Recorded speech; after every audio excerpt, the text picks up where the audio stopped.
RFI, sur le pont des Arts. Pour un tour du monde en photo, 24 villes photographiées par Jean-Luc Grescoviac et racontées par Pascal Delannoy dans un livre intitulé « De Venise à Shanghai » aux éditions du Puy Fleury, un livre en partenariat avec RFI.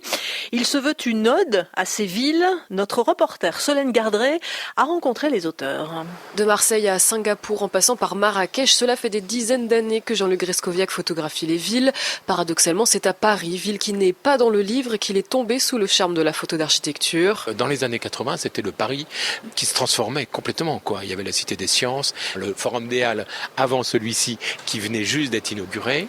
Les détails urbains m'intéressent beaucoup. J'ai été très marqué à l'époque de la construction de la pyramide du Louvre. Dans les années 85-86, il y avait des palissades en bois qui entouraient le chantier. Et là se collaient et se décollaient des affiches, des fresques urbaines, et je prenais des détails de ça.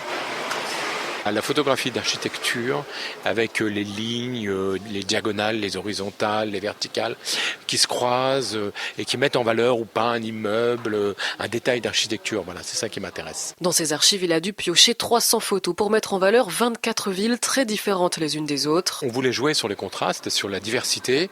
Qu'est-ce qu'il y a de commun entre Mexico et Dubaï ? Mexico, une ville presque millénaire, 3 cultures, les Aztèques, les Espagnols et le Mexico moderne. Dubaï, 100 ans d'existence à peine. Voilà. Donc on n'a aucun point commun entre ces deux villes et pourtant elles sont là sur le même monde, en quelque sorte, sur le même monde urbain. C'est pas un style de ville. Toutes les villes, pour moi, ont leur attrait en photographie. Un livre co-signé avec le journaliste Pascal Delannoy qui s'est chargé de mettre les villes en texte dans ce qu'il espère être un vibrant hommage. Écoutez, ces villes, je les aime et je les défends. À commencer par la toute première qui ouvre d'ailleurs ce livre, à savoir Venise, Venise éternelle. N'oublions pas qu'elle a été à un moment donné une capitale du monde entre l'Orient et l'Occident. Venise est magique, tout le monde le sait, tout le monde le dit.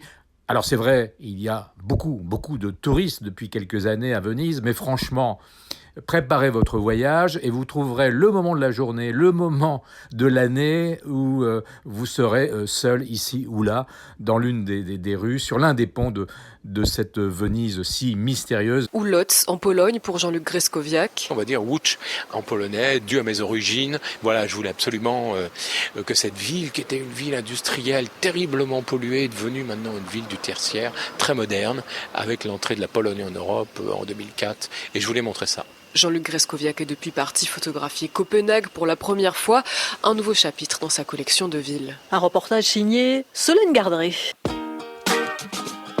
RFI, sur le pont des Arts.